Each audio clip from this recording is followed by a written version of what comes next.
Ryan Reynolds here from Mint Mobile. With the price of just about everything going up during inflation, we thought we'd bring our prices down. So to help us, we brought in a reverse auctioneer, which is apparently a thing. Mint Mobile Unlimited Premium Wireless. How to get 30, 30, how to get 30, how to get 20, 20, 20, how to get 20, 20, how to get 15, 15, 15, 15, just $15 a month? Sold! Give it a try at mintmobile.com/switch. $45 up front for 3 months plus taxes and fees. Promo rate for new customers for limited time. Unlimited more than 40 gigabytes per month. Slows full terms at mintmobile.com.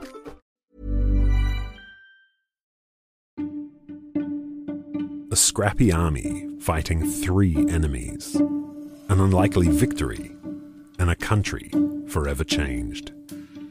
Join host Dr. Noam Weissman for a special Unpacking Israeli History mini-series, where he shares the story of the Six-Day War as you've never heard it before. Travel back to 1967 as Noam recounts the tense lead-up to war, the fierce battles fought, and the aftermath that continues to affect Israel to this day. But what led to this war? How did Israel emerge victorious? And how have the outcomes impacted Israel's position in the region and the world between then and now?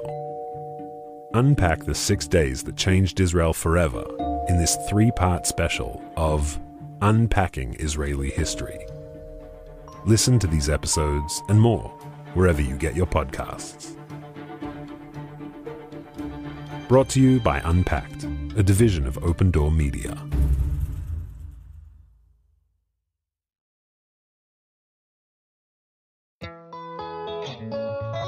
With what seems like an endless amount of information at our fingertips, we tend to forget that wondering about things is really part of the journey to finding answers we're looking for. So, when it comes to the hot topics of Israel, Judaism, and Zionism, there's so much to wonder about right now that it's hard to know where to turn. Enter the latest weekly podcast from Unpacked, Wandering Jews with Michal and Noam.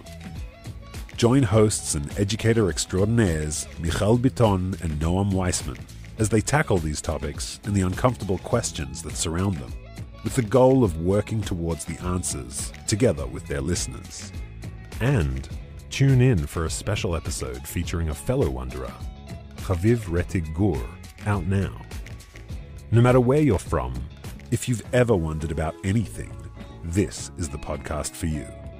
Subscribe to Wandering Jews with Michal and Noam on your favorite podcast app today. Wandering Jews is brought to you by Unpacked, a division of Open Door Media.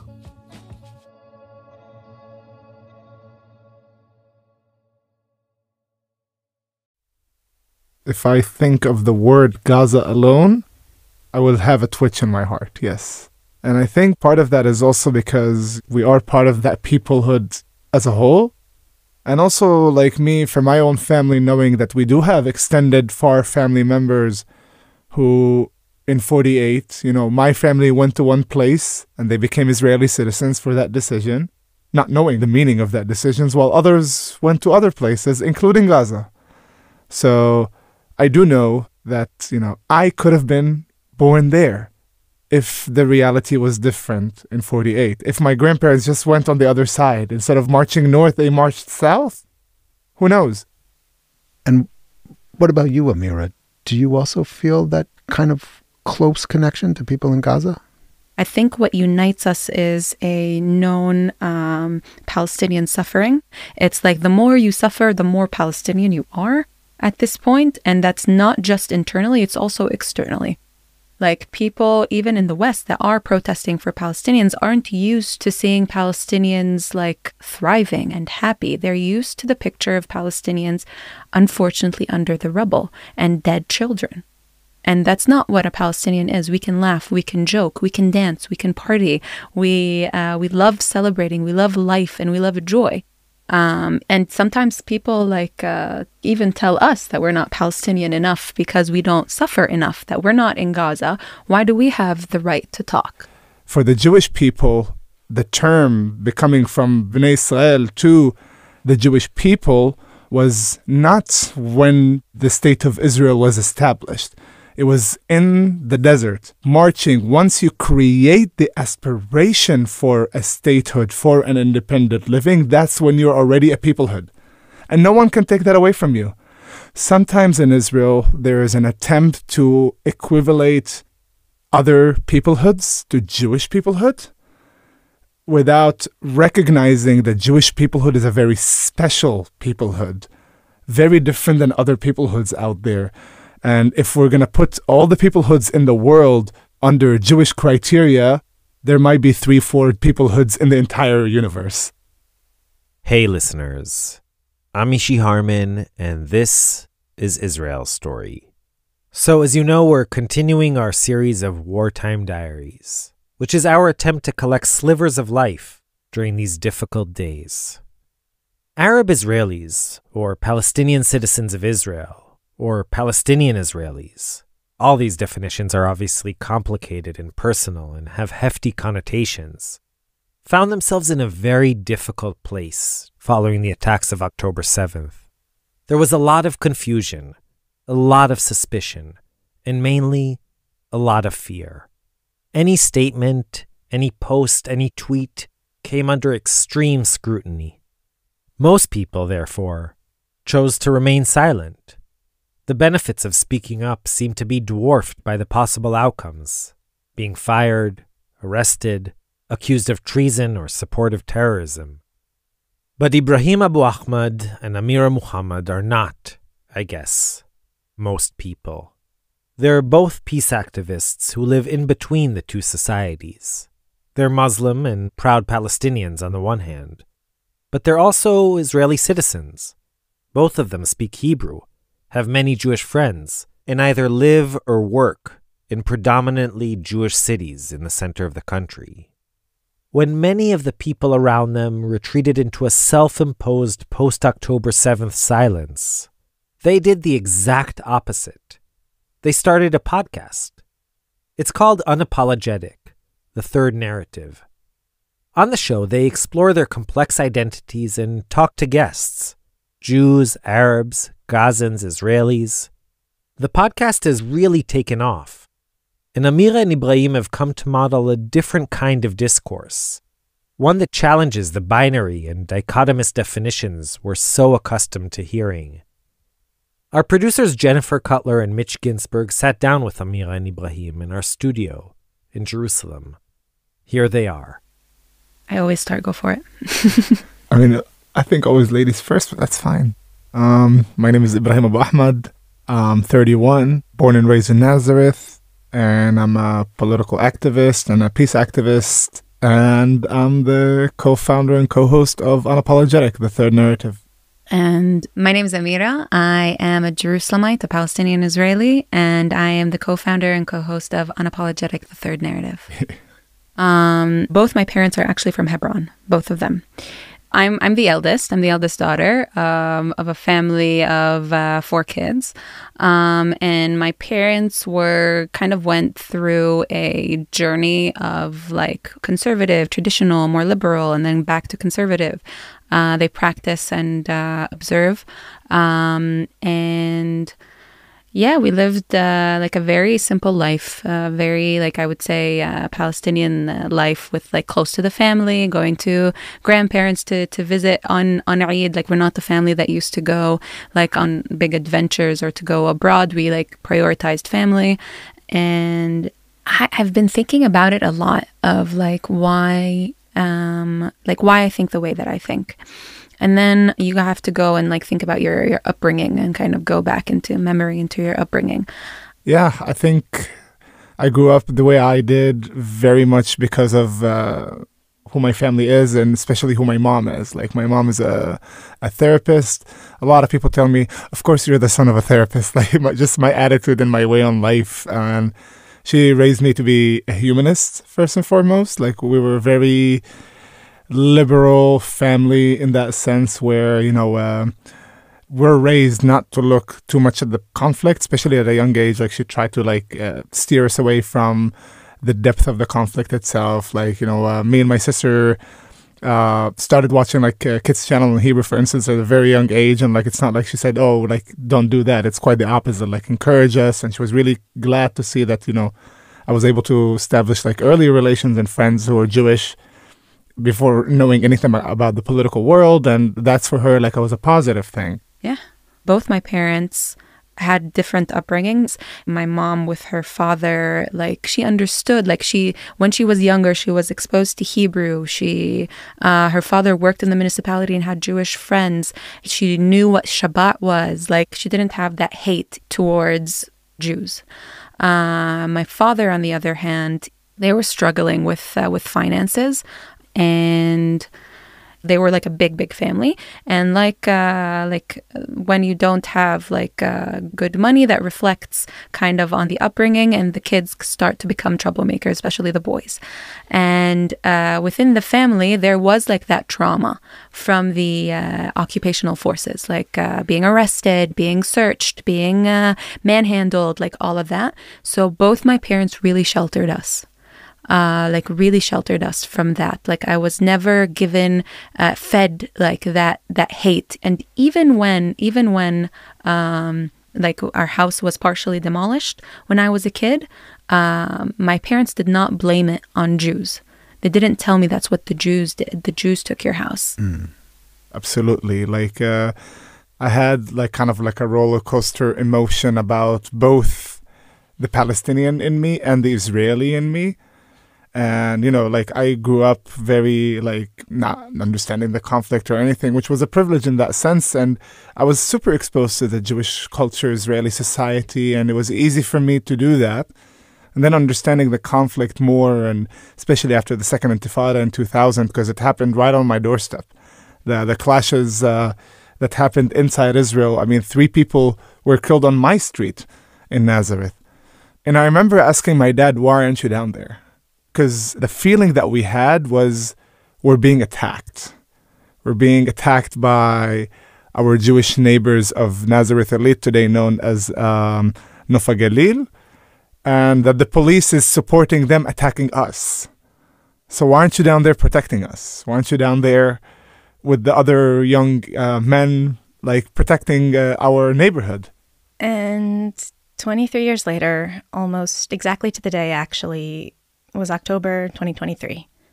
And everything turned upside down again. What was that like? Where were you?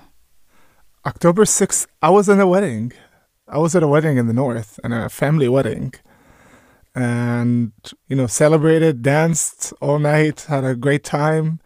But then we got home, and then you wake up to hell. And the first thing I saw was a WhatsApp message from my roommate. And it's a Jewish roommate, and it's a new roommate. It was someone that he moved to the apartment with me only a month before. And I just saw, blurry eye, a text message from him saying, can you translate this video for me? And the first thing that popped into my head was like, oh, okay, now he has an Arab roommate, so he wants me to translate videos from Arabic to him. Like, I had no idea what he's going to send me. And then I see the video, and it's the video of Hamas taking control over one of the tanks.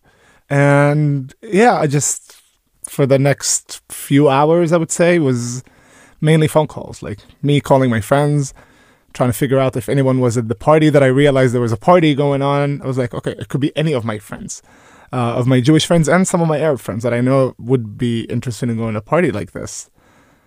And then by midday, I would say, or the afternoon, I had 4 friends who had about 6 people who were missing.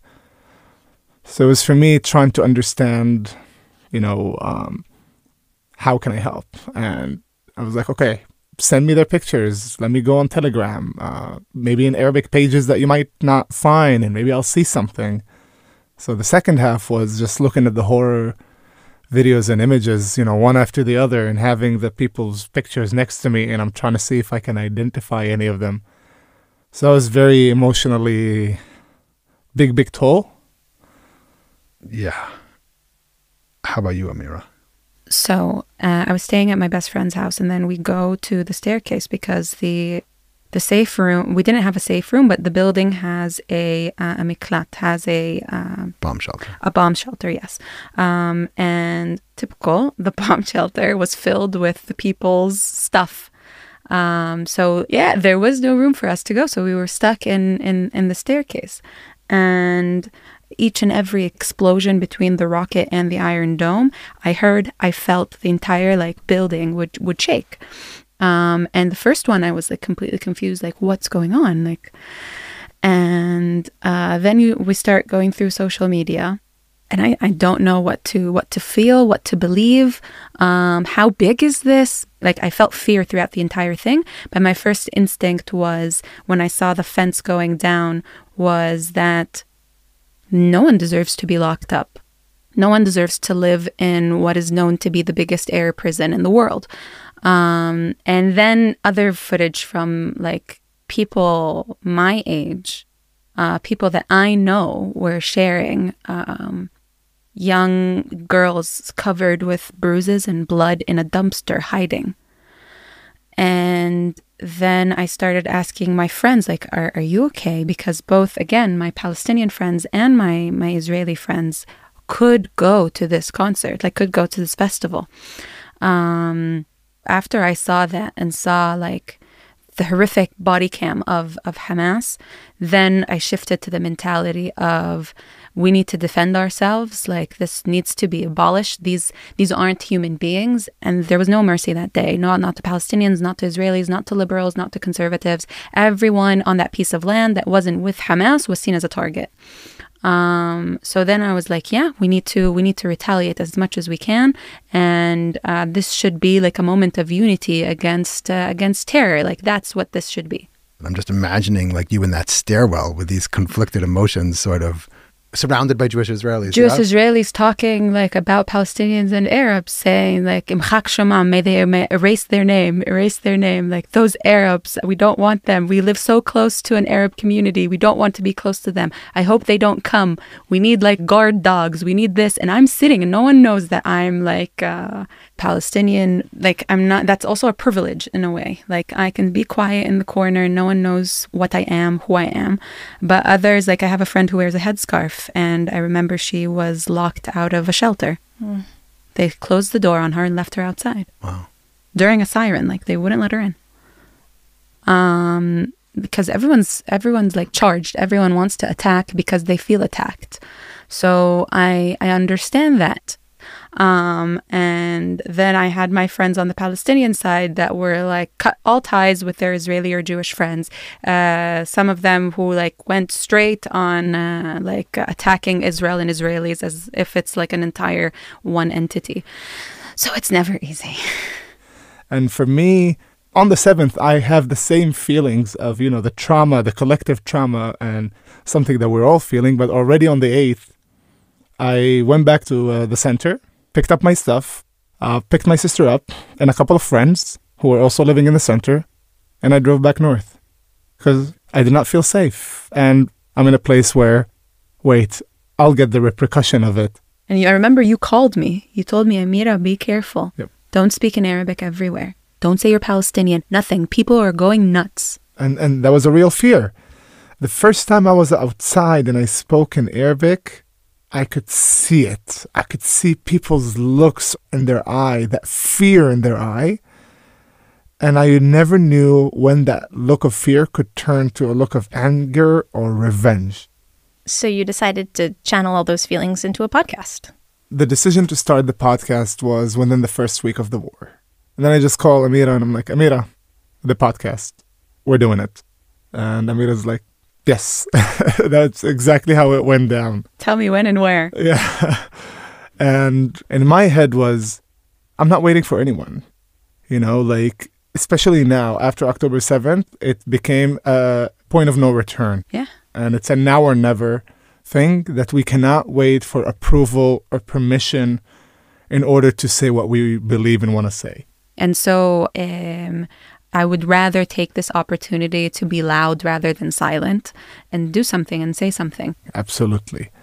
And this is why we decided on the term unapologetic, because we wanted to be unapologetic about our identity, our views, our perspective, and we wanted to bring a third narrative that is different from the classic pro-Israeli and in a way anti-Palestinian, and pro-Palestinian that it's in a way anti-Israeli. And it's okay to be pro your community, your people, but also in the same breath have empathy for the other side.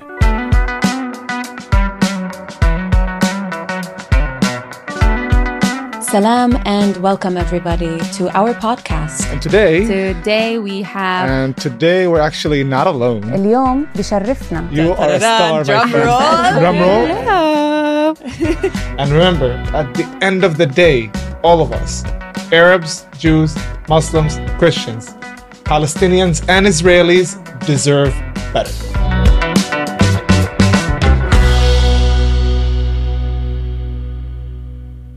And what kind of reactions are you getting? I had one Israeli friend who reached out after a few episodes that we launched and was like, you're doing a great job. You're speaking really well. You're articulate about the way that you speak. You should do it to speak our voice. And I had the same kind of comment from a Palestinian friend who said it, well, you're using in a way the war to become popular. And it's exactly what I told him is if I wanted to be popular, I would have only taken, the Palestinian side. The majority of the world, and that's the reality, is pro-Palestinian. And if I wanted to be, go really viral, I would just, take that privilege, talk at the only Palestinian voice, and have hundreds of thousands of followers and great. But that's not the goal. The goal is to bring people to join us and to get the complex message that we're trying to bring. For us specifically, we are part of a very unique community, and we have a very unique identity that allows us to speak to both communities, the Palestinian and the Jewish, because we see ourselves as both part of the Palestinian people and part of the Israeli society. This is why we are Palestinian-Israelis. We can understand both people, both mindsets, both perspectives, so we can find a path that is in the middle between both, because we can see the two, so we can march in the middle. And it might sound that we're not angry on the podcast. For me personally, of course I'm angry. Of course I'm pissed. But the end goal is for a reality where everyone lives in dignity and peace. That's the end goal. And my anger is not going to bring that. It's dialogue and conversation that's going to build that. If the war ends tomorrow, if the war ends this week, and all we go back to is the 6th of October, then we all lost. We all failed tremendously. And we're just continuing and waiting for another October 7th. We're waiting for bloodshed.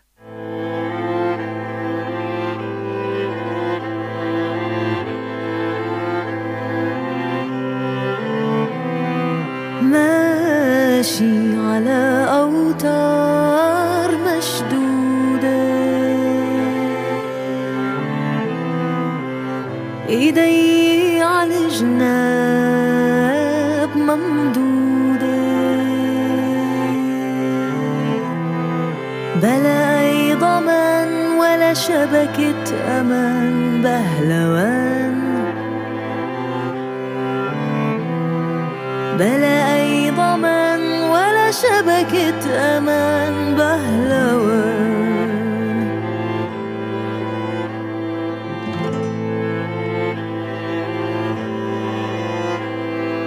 معلقة بين أرض وسما وريح مجنونة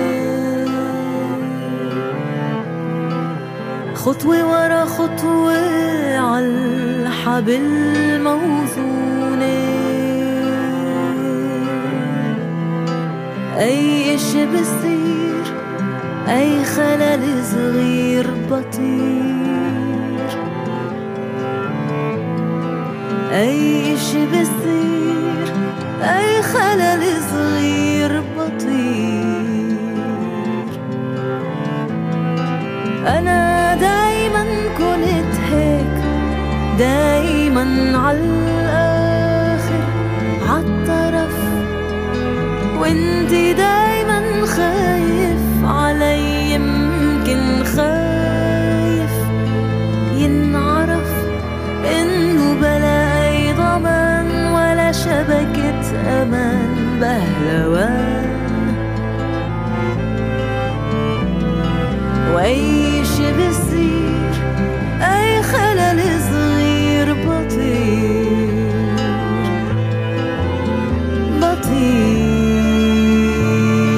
بطير بطير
صغير